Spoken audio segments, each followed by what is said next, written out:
this takes place, there's going to be so mighty of an earthquake that these buildings are going to be shook to the foundation, and they're all going to come crashing down. And God here is just showing man, what you build is nothing to me. Your greatest building, your greatest achievements, they mean nothing to me. But God says in the book of Isaiah that the nations of the earth to him are less than nothing. And he says, you're not even nothing, you're less than nothing. I mean, it's just meaningless to me. And God here is so angry. This is the outpouring of God's wrath. Keep that in mind. This is the seventh vial of God's wrath. And God is going to shake this earth to the foundations to where the cities of the nation are going to fall. Buildings are going to be collapsing everywhere. It's going to be shook to the foundation. Not only that, but the Bible says in verse 20, every island fled away and the mountains were not found. What does it mean islands fled away? The reason that the islands are fleeing away, or that you can't see the islands, is because the tidal wave is going to go over the tops of these islands. That's why they're not going to be found.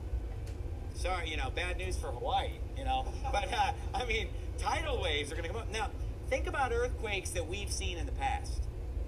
And most notably, think about the earthquake in Japan a few years ago. Remember Fukushima? Who remembers hearing about that and reading about that? Well, when that earthquake hit Japan, remember there was a nuclear power plant, Fukushima, and what happened was a tidal wave came as a result of the earthquake and flooded the Fukushima plant there. Now, these nuclear power plants, they have all kinds of spent nuclear waste.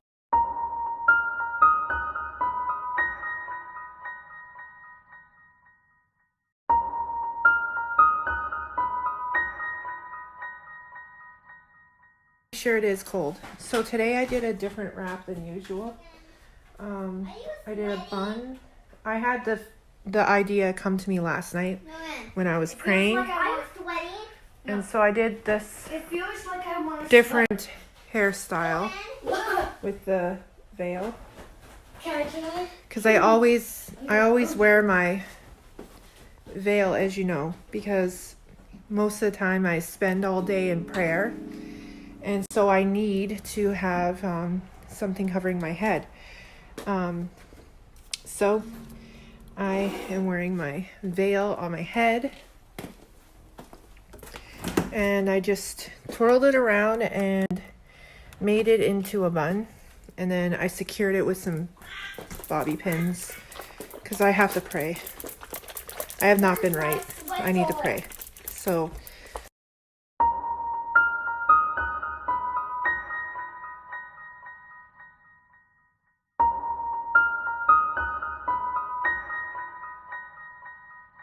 Mommy, what? who gave you them? Some people from church. I don't know exactly who gave them to me. Jessica?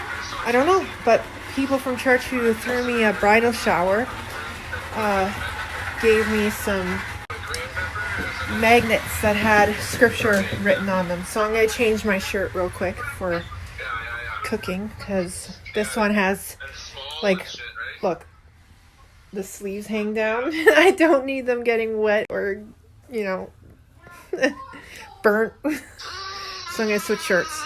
So guys, I'm getting ready for beef stroganoff. Who gave you these? I got them for my bridal shower. So I'm going to have to switch my shirt in a minute because I have to Wait, who gave you them? get cooking. Okay, my shirt's changed. I'm ready for cooking now. I won't be starting for another hour or so, but just wanted to get ready now so I don't have to do it then and I'm running around trying to get it done. So here it is, my new shirt, without compromising the color scheme that I had for today, which was black and white. There we go. Alone with the Lord in the quiet. And that's when we tend to hear a still small voice. That's when we tend to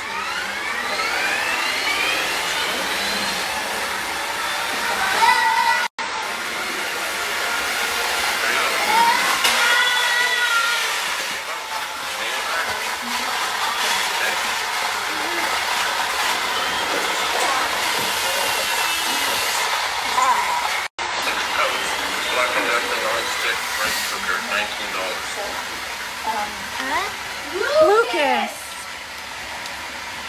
Oh, Lord.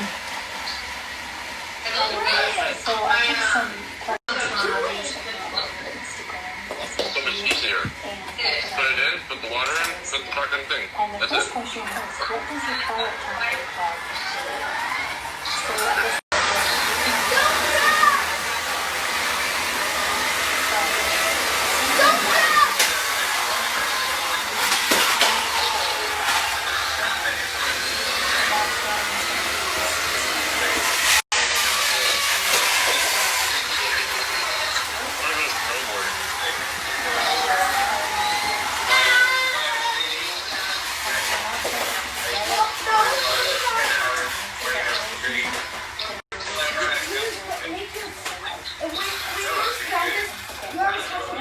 I'm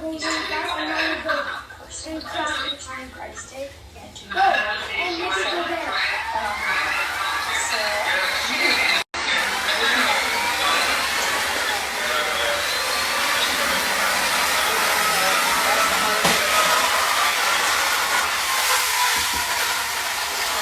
For a lot of this video, I'm going to be quoting this piece by him. Let's get right into it. Now, it's always helpful to begin by defining terms, so let's do just that. What is a domestic terrorist? Let's look at the definition here. Domestic terrorism seeks to, and I quote, 1. Intimidate or coerce a civilian population. 2. Influence the policy of a government by intimidation or coercion. Or 3. To affect the conduct of a government by mass destruction, assassination, or kidnapping. Now, the violence carried out by the suffragettes really isn't talked about in school textbooks. But one thing that's always brought up is the forced feedings. When the suffragettes would go on hunger strikes and threaten to starve themselves, feminists often like to say that force feeding these women was a brutal thing to do. Except that they had threatened to starve themselves and that these politicians would have blood on their hands. So the only option is of coercion, persuading someone to do something by using force or threats. In this case, the suffragettes were threatening to kill themselves if women as a whole were not given the vote. As far as I can tell, by those actions alone, the suffragettes would have qualified as domestic terrorists under the second definition we discussed earlier, influencing the policy of a government by coercion. Today, the suffragettes are regarded as having been oh so selfless. But historian Simon Webb has this to say. He writes, even the mildest criticism of the suffragettes makes people feel uneasy. The image which we have of them today is that of selfless and patient women enduring imprisonment, hunger strikes, and the horror of force feeding in pursuit of what was surely a just cause, that of equality of rights between men and women. Their weapons were, we've been led to suppose, those of passive resistance and peaceful protest, rather than violence against others. This popular perception is quite false. The suffragette movement was actually the First World War. The suffragettes conducted a ferocious and prolonged bombing campaign across the whole of the United Kingdom, planting improvised explosive devices, or IEDs, in places as varied as Westminster Abbey, St. Paul's Cathedral, the Bank of England, the National Gallery, railway stations, and many other locations. The very first terrorist bomb to explode in Ireland in the 20th century was planted not by the IRA, but by the suffragettes. They also invented the letter bomb, designed to maim or kill those with whom they disagreed. One of the first bomb attacks carried out by the suffragettes was on the house of Chancellor of the Exchequer, Lloyd George. It went off at a little after 6 a.m. on February 19, 1913. The bomb, which brought down ceilings and cracked walls, was planted by none other than Emily Davison, who later died beneath the hoofs of the King's horse at the 1913 Derby. We all know that story. There is currently talk of a And I'm going to try to post more. Really, really sorry about not posting as much. I've been dealing with headaches.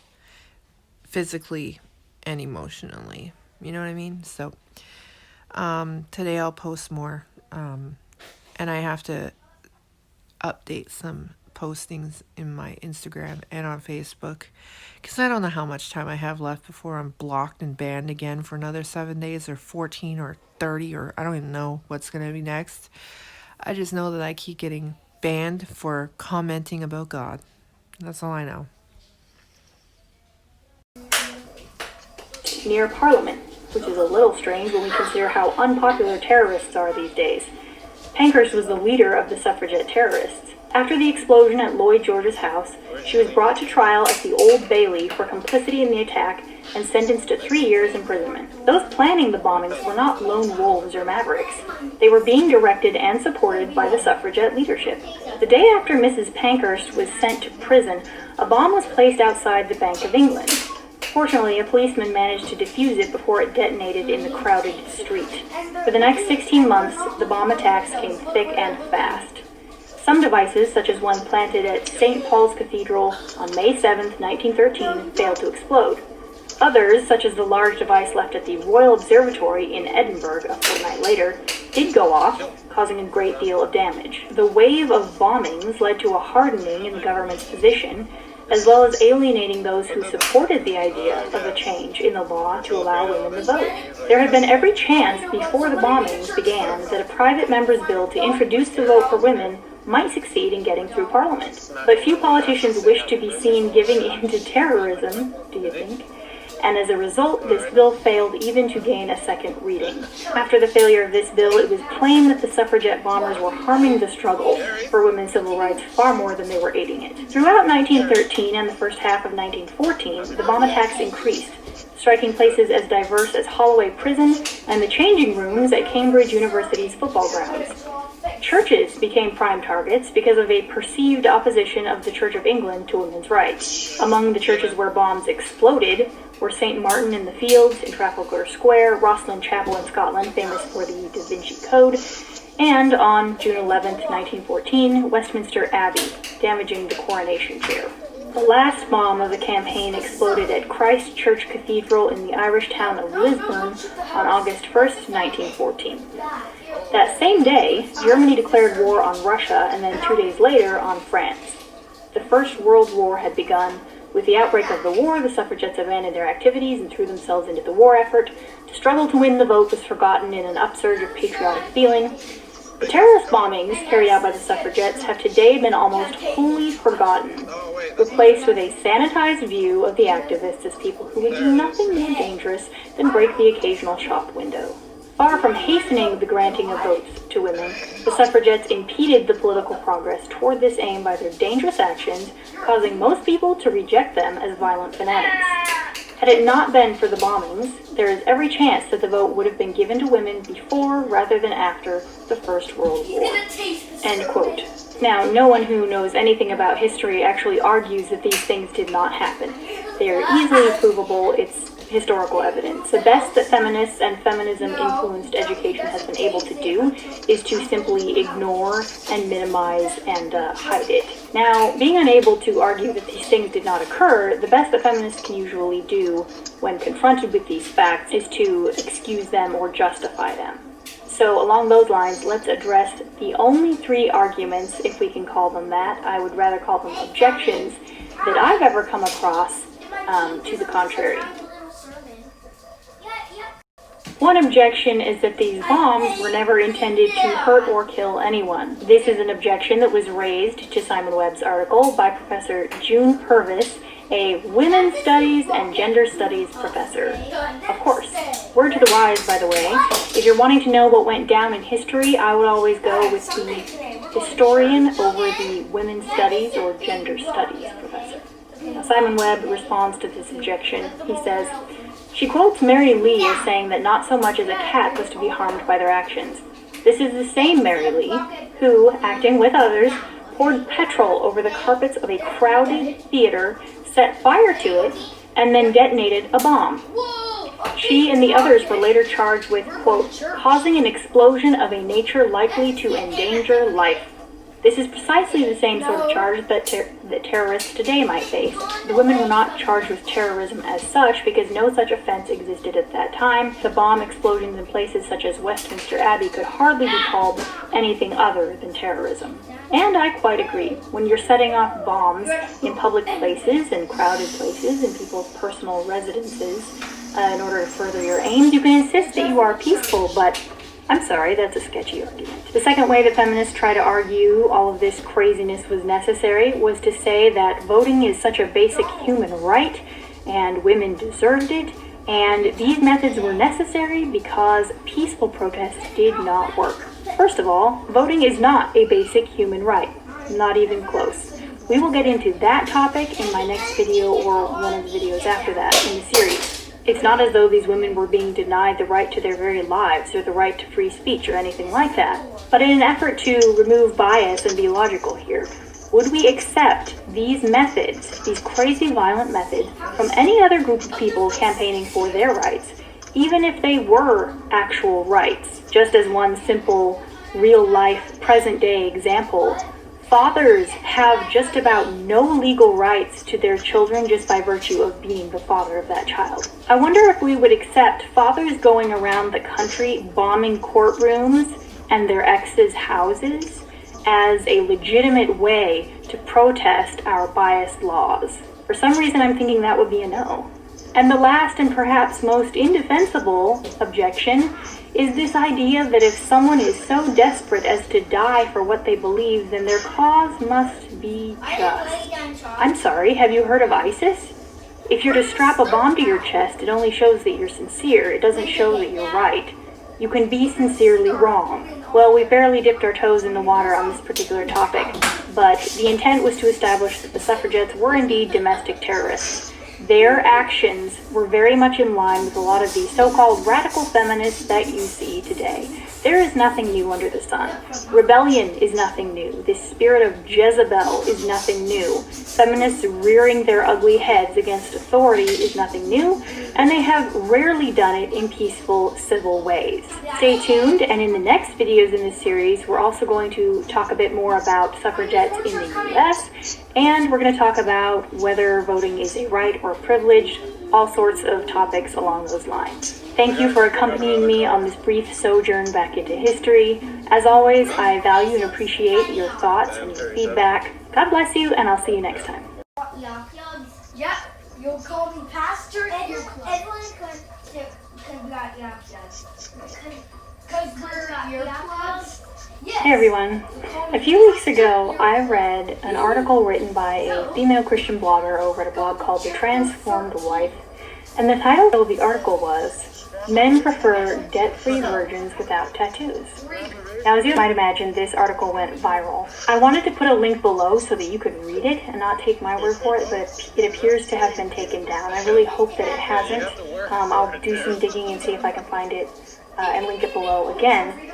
But I didn't want you to take my word for it about the content of the original article. Anyway, this article was written by a Christian woman to Christian young women, and it created mass hysteria in Christian circles.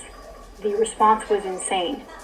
One of the most popular response videos, I think, to it had a woman saying, and I quote, "I have just read one of the most horrifying things I have ever seen." She went on to say it's the most damaging article on the internet or something like that. And when I first read this article, I wasn't going to respond because I thought surely most Christians aren't responding so poorly to this article. I mean, I expect the world to respond that way. There's so much in the title alone that goes against the feminist narrative that, naturally. But I thought, I'm sure there are plenty of others, at least Christians out there, voicing support for this woman and defending her. I was totally wrong. This article was criticized even by at least one woman, high-profile woman, whose content I previously thought of as fairly biblically solid. Now, I'll try to sum up the article. It wasn't even that long, with the exception of, a quote in the middle that she had from another woman. But she said that women, Christian women who want to be wives and mothers someday, should carefully consider whether or not it's worth it to go to college. She pointed out that secular colleges encourage women to be loud and independent, promiscuous, or at least to have sex before marriage, and that you pile up a whole lot of debt that will come back to bite you later. You have to pay it off, even if what you really want is to be a stay-at-home mom. She wrapped it up by saying, just think carefully about the choices that you make in life. Think about what you want your life to look like someday before you make the choices you do. And, stay a virgin till marriage, don't go into debt, and don't get tattoos. And she wrapped it up like that. That's all she really said.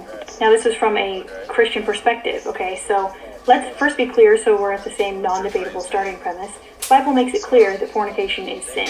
It's clear that debt is not a good idea. And as for tattoos, I mean, there's nothing in the New Testament addressing them, so it's up to personal conviction. Certainly there are plenty of things which are not sin, but still aren't the best idea. Like the Apostle Paul said, all things are permissible, but not all things are beneficial. But this article wasn't even about whether this stuff is sin or not. It's just about what men prefer when they are looking for a wife. It should also go without saying that this woman was generalizing when she said men. Of course, there are exceptions to every rule, but they are just that, exceptions. Some men actually prefer tattoos on women, and some don't care about virginity, although I'm pretty sure every man would rather be debt-free. But when speaking of the majority of men looking for a wife, this assertion that she made in her title was spot on. I'm fairly certain that there have actually been studies that bear this out. It's not really, up for debate. From what I could tell, most of the angry responses could be placed in one of two categories. One, most were outraged that this woman implied that debt and premarital sex and tattoos, among other things, are negative things. And two, the rest were outraged at the implication that we should in any way care what men think. So let's address the latter one first. The nicest way I saw this argument worded was, we should do these things because God says so, not because men like them. And to be clear, I absolutely agree with this. What men think shouldn't be our core motive.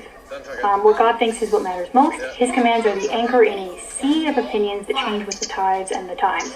And this is important for Christian young women to consider.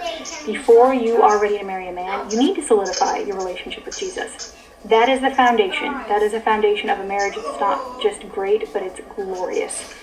And you've got to make up your mind and heart to follow him and trust him. Trust God no matter what, because he knows better. He knows best. He loves you more than anybody ever will. At the same time, let's not pretend that men's preferences don't matter at all. When you go out on a date, do you try to look attractive at all? Let's not pretend that it's unspiritual to want to be found attractive by a man, especially the man who you want to marry you. The fact that what God thinks matters most does not mean that what a man thinks doesn't matter at all. Men are allowed to have their preferences, and a man should have standards when he's looking for a wife. And I mean, while we're talking about standards here, she mainly touches on these three little things, tattoos and debt and whether or not you're a virgin. I could think of more, right? Men prefer women who are happy. Men prefer women who take care of their bodies, who aren't lazy, who aren't addicted to shopping and spending money. Let's also note that the author of this article wasn't telling men to only go for these kinds of women. She's reminding women that sometimes when you say, where are all the good men? Well, they've been snatched up by women like this who have better standards for themselves. Because men overall are more apt to see women like this as wife material. So she's encouraging young women to have these values before it's too late to go back, and good for her. I remember having a conversation when I was probably 19 or 20 years old or so, with a woman who, for some reason, I don't remember how we got on the topic, ended up asking me some sort of sexual question. And I said, well, actually, I wouldn't know. I'm waiting to have sex until I get married. And at first, she kind of made fun of me, as is the usual, if you're not sleeping around before you get married. These days, after a while, she got more serious and said, but seriously, I wish I could say that. God, I wish I could go back and do it differently. I remember her saying that very distinctly. And she said that would be such a great gift to be able to give your spouse, for them to know that they're the only person who has ever known you in this way. And it's true, because what you're giving your spouse then is faithfulness, among other things. You're able to say, I was faithful to you before I even knew you. Hopefully you did that out of obedience to God, yes, but obeying God sometimes, not always, but sometimes brings some really great blessings because he is wise. It's not that your obedience earns you blessings. We're not into that prosperity gospel heresy over here. Nor some sort of guarantee for greatness in marriage. But it is a fantastic way to start a marriage. Of course, there are other ways to be sexually impure or unfaithful, so I'm not saying that virginity is the only thing we're talking about here. But it's so incredibly sad that our generation of Christians seems to hold to this notion that past sin does not have any negative impact on our lives or relationships once we're saved. I've talked to so many women who could tell you the exact opposite story. Now what we've got here is failure to communicate. Sorry, that was an old movie quote and I'm sure no one got it. So what we've got here is a lack of understanding and or understanding about what the Bible actually teaches. There's a difference between God's judgment on sin and natural consequences of sin. Romans says that there is therefore now no condemnation for those who are in Christ Jesus. There is no condemnation. We can't emphasize that strongly enough. But it says condemnation, not no consequences. There is redemption at the cross. You are free of shame and guilt because Jesus paid the penalty and then carried that guilt and that shame completely. There is no part of it that we still need to pay off. That God is not only merciful, he is gracious. So let's say you were totally promiscuous before you got saved and you contracted a whole bunch of STDs. Could God be gracious and heal you? Yes.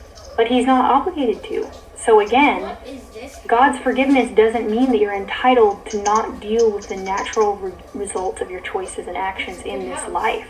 So having sex before marriage may impact your future marriage in a variety of ways, whether we're talking about trust issues or, mental, emotional, physical issues.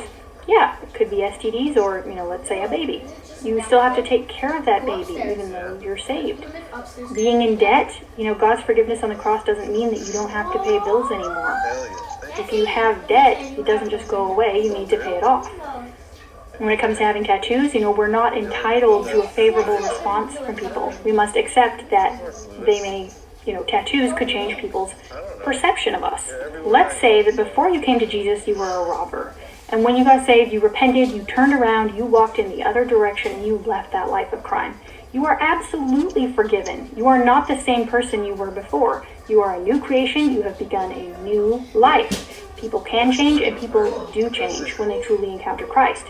But you still have a criminal record. That's a reality. It's a result of the choices that you made. You get the point here. And it's a lie to act like or tell our young people that because we have Jesus, sin doesn't have consequences. At any rate, this woman was in no way saying that women who have made unwise choices have no hope for a new life, or no hope for a husband or a good husband. And she certainly wasn't saying that they're dirty in God's eyes. She was making the point that foolish choices have negative results. One of those results might be the way that young men feel about you when they're looking for a wife.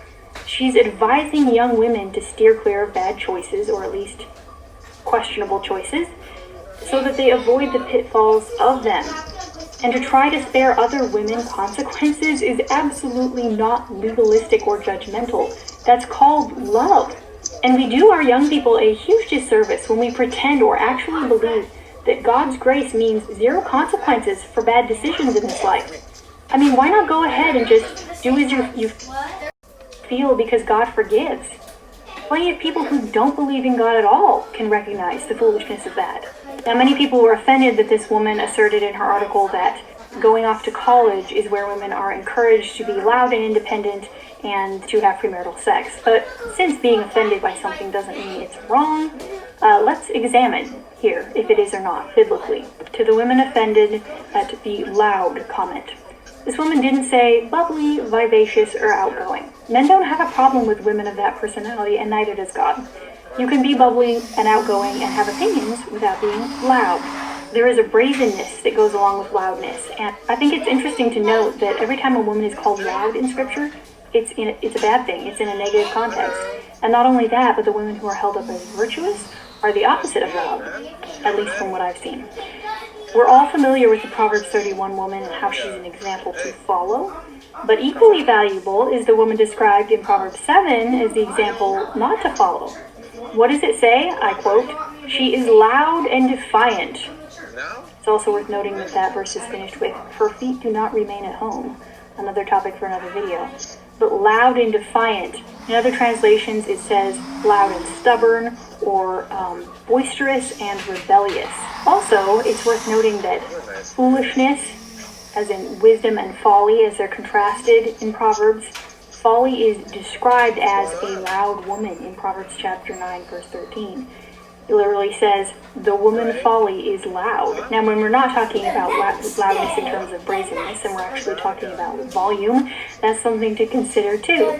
Some women just haven't developed their femininity, maybe never had a good example or knew that they needed to, or they actively rebelled against the good examples they had and now have a more manly vibe. There are some women who just aren't self-aware. They talk and you feel like you've got to wear earplugs, and their laughter terrifies babies.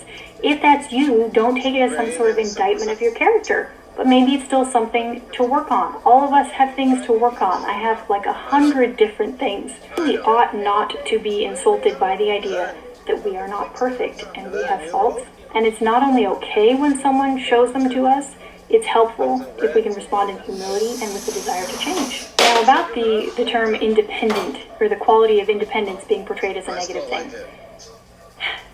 It's important to note that capable and independent are not the same words. A capable woman is very different from an independent woman. And this is scriptural. 1 Corinthians 11:11 says that in the Lord, woman is not independent of man, nor man of woman. I don't know how much clearer it can really get. It's one thing to want to be capable, to be able to do a variety of things so that you are a resource and an asset to your future husband one day and to anyone who might need your help. It's another thing to be striving for independence. I am my own person. I don't need anybody.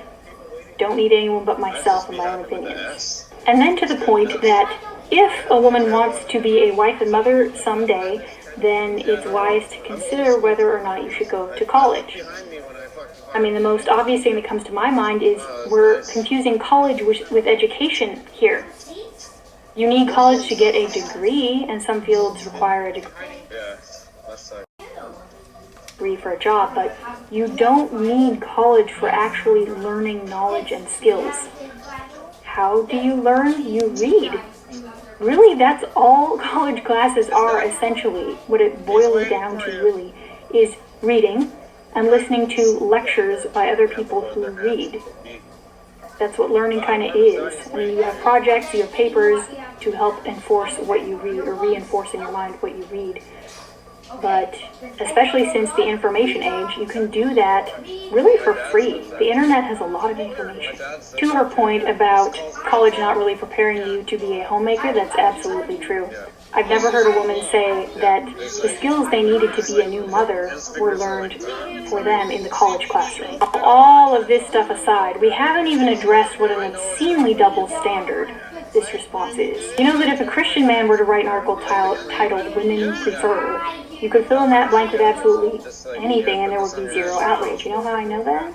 Because Christians do write articles about how men should behave and the need to man up and calling men to certain standards or calling men to leadership. But how dare we call women to any kind of a standard? I mean, that was the purpose of women's lib, don't you know? To liberate women from any kind of a standard. At the end of the day, I think most people have the common sense to know, whether they like it or not, that she's right about what men prefer. So what they're actually saying when they respond to this in a negative way is that men shouldn't prefer these things.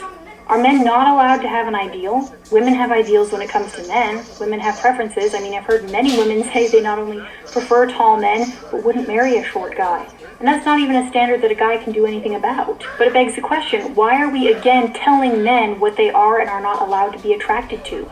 This goes back to the feminist narrative about how men who don't want to date trans women are bigots, and men who don't want to date obese women are fat shaming. It is insane. Finally, many women who were upset accused this article of being demeaning and disrespectful to women.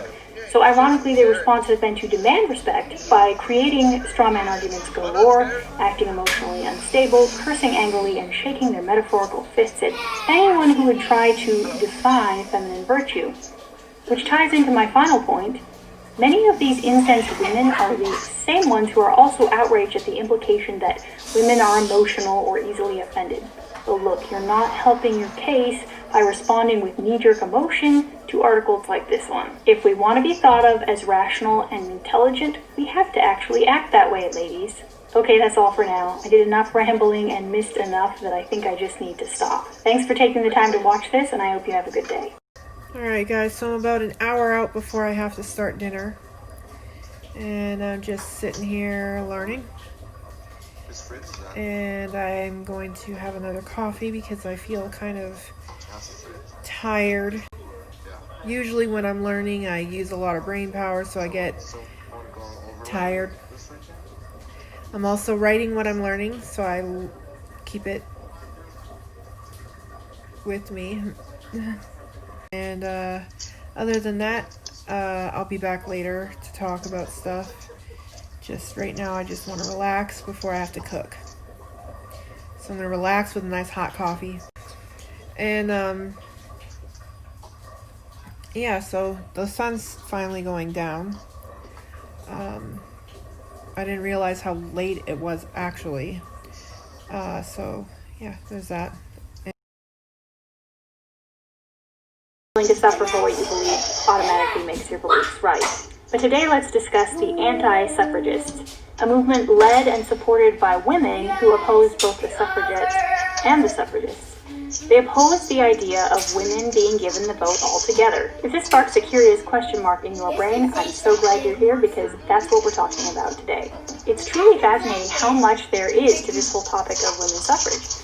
Of course, the history that we all learn on it in school is extremely brief, but if you love history and research yourself, you'll likely understood some little-known facts about it, such as the reality that men voted on behalf of, and usually not in opposition to, their families.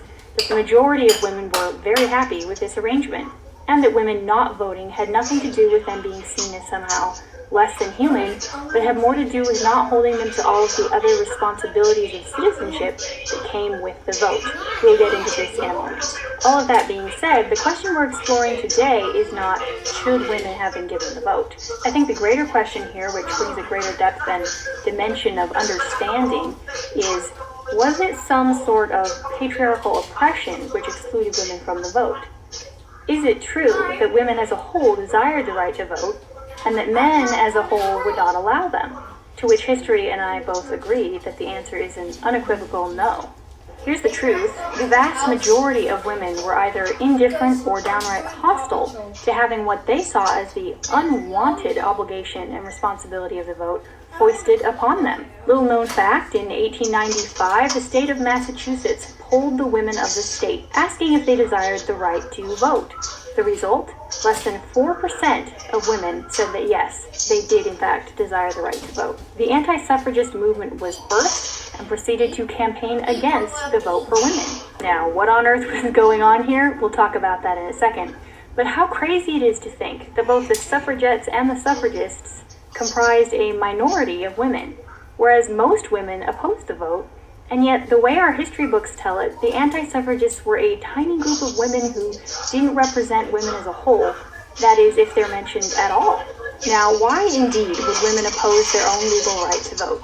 Let's actually explore this rather than doing the easy thing and dismissing it all as internalized misogyny or ingrained patriarchy or using some other buzzword of the sort. There were multiple reasons at play here. Women largely felt that it would threaten the family institution. Men had their sphere and women had their sphere, and politics was not within women's sphere. Let's look at just a couple of the reasons the anti-suffragists gave, put into eloquent words by an anti-suffragist named Grace Goodwin. Several of the points made in her book called Anti-Suffrage 10 Good Reasons were published on March 22nd, 1914 in a column in the New York Tribune. Now let's take a look at two of those reasons. The first, and I quote, "Because our present duties fill up the whole measure of our time and ability, and are such as none but ourselves can perform.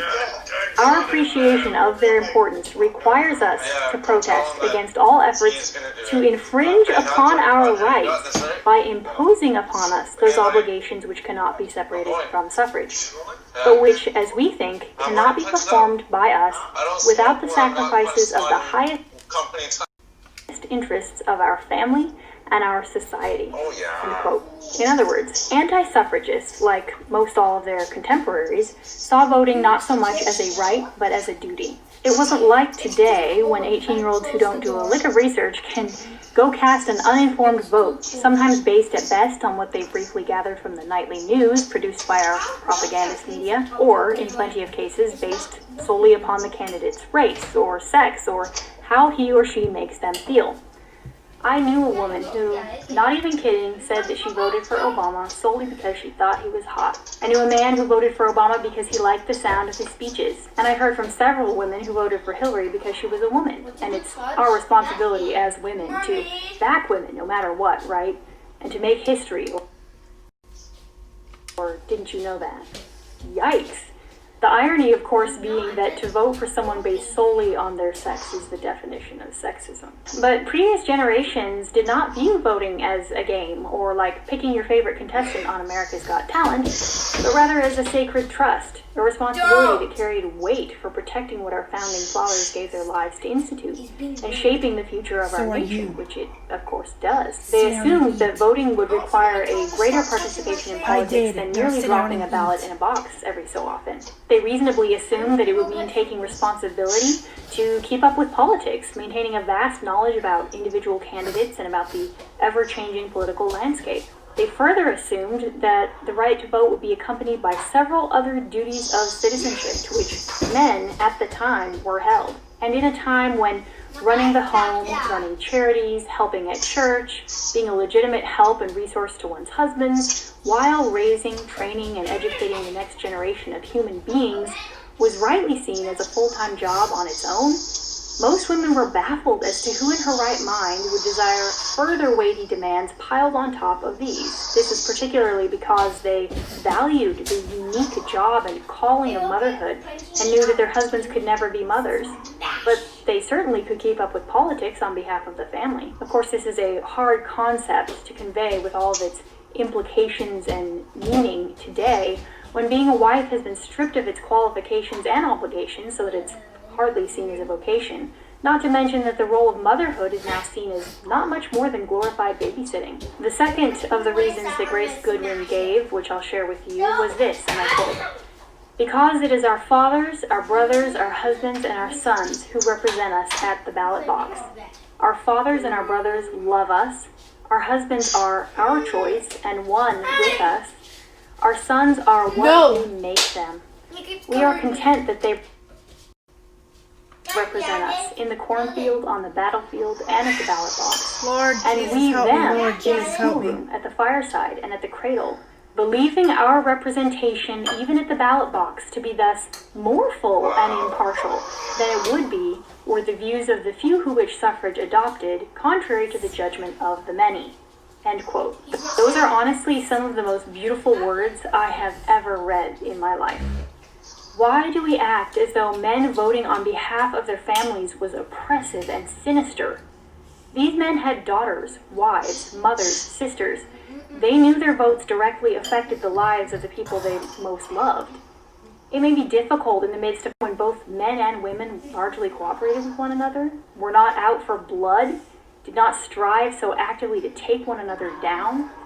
A time when it was socially unacceptable for boys to speak rudely to girls, and unthinkable for girls to go around wearing t-shirts with slogans denigrating boys. But this was reality nonetheless.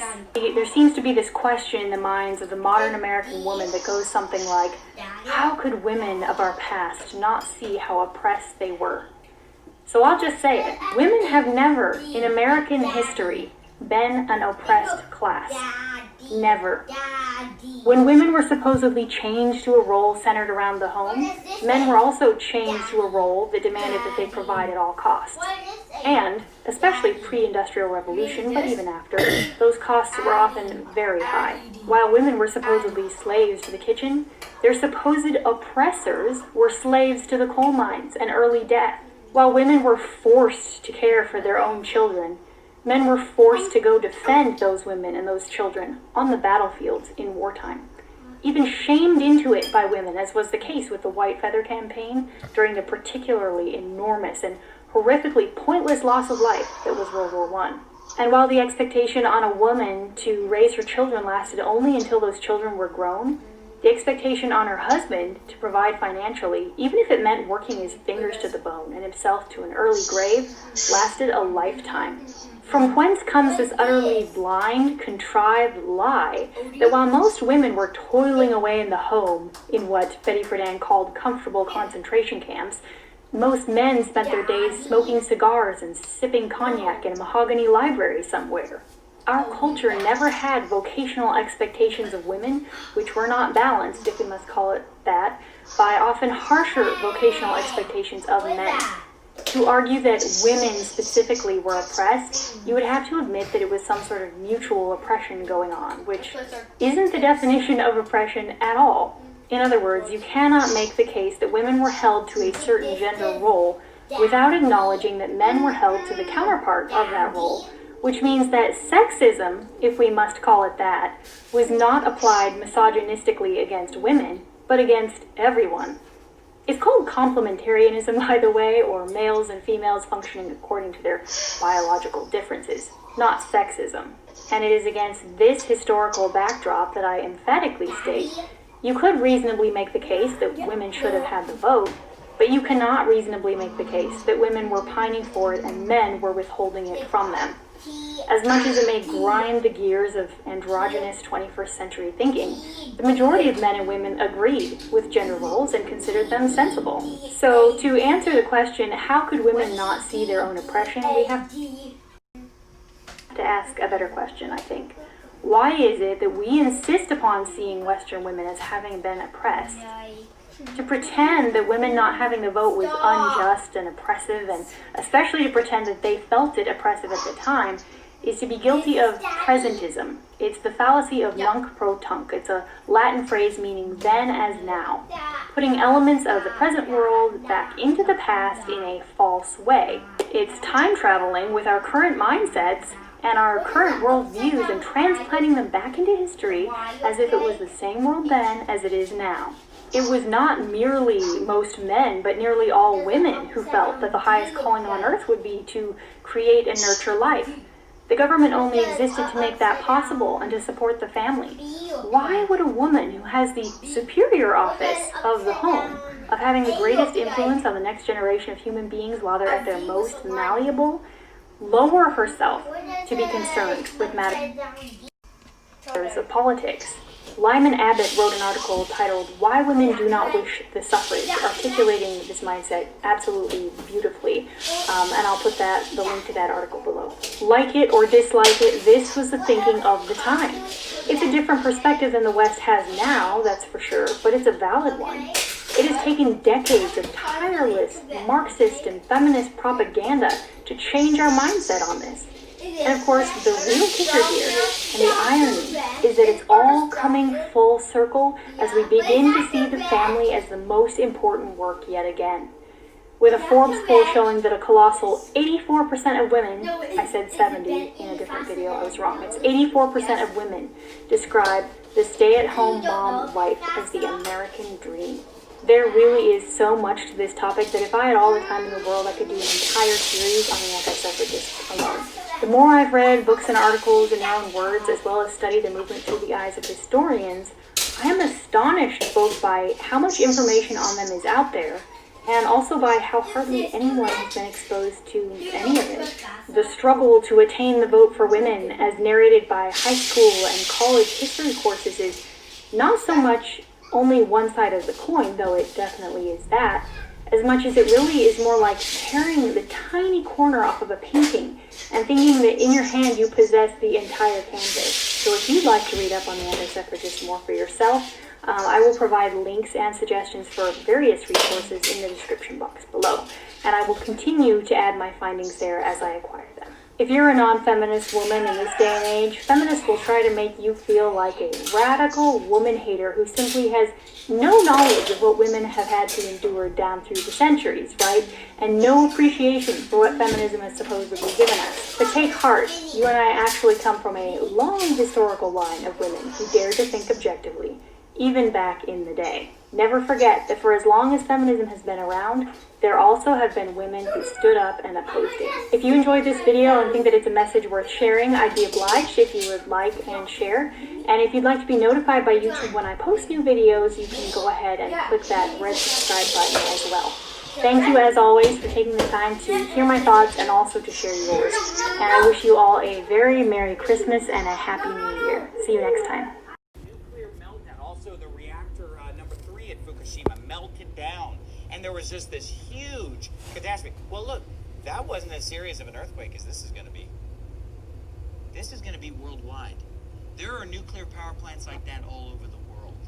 Okay, there are going to be all kinds of Fukushimas happening. There are going to be all kinds of 9/11s happening. I mean, just this is going to be a major earthquake that's going to shake the earth, and God's wrath is poured out. He's going to grab this earth and shake it. And he's not going to shake the earth only, but he's going to shake the heavens. He said he's going to shake it, and he's going to bring down every building that man has built, every great monument that's financial or man's glory and man's pride and man's power. He's going to flatten it to the ground.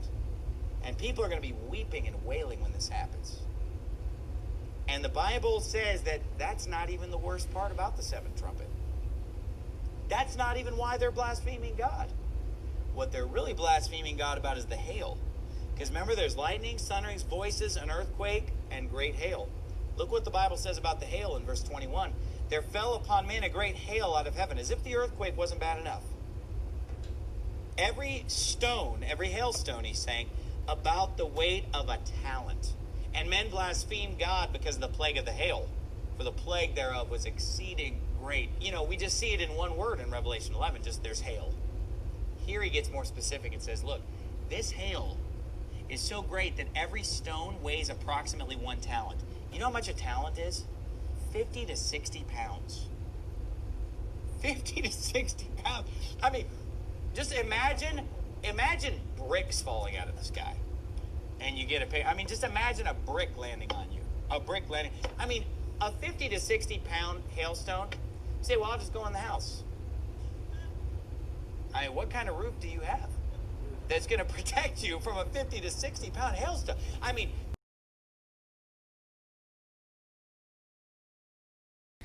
So, I'm done cooking. Everybody loved it. Everybody. Johnny said it was perfect. It's the way stroganoff should taste. My youngest was gobbling it up. My oldest loved it. Everybody loved it. So proud of myself. Currently, I'm going to go get undressed because I'm tired.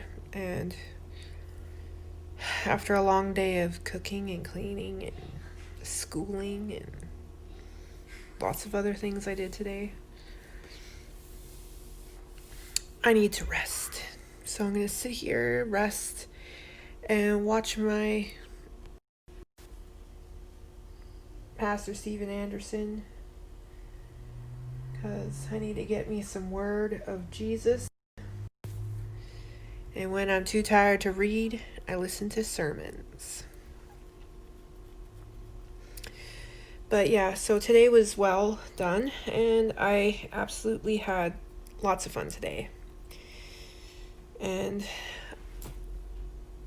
tomorrow is going to be an even better day. I know, I'm all like messy. I had like tomato soup, so I'm quite stained.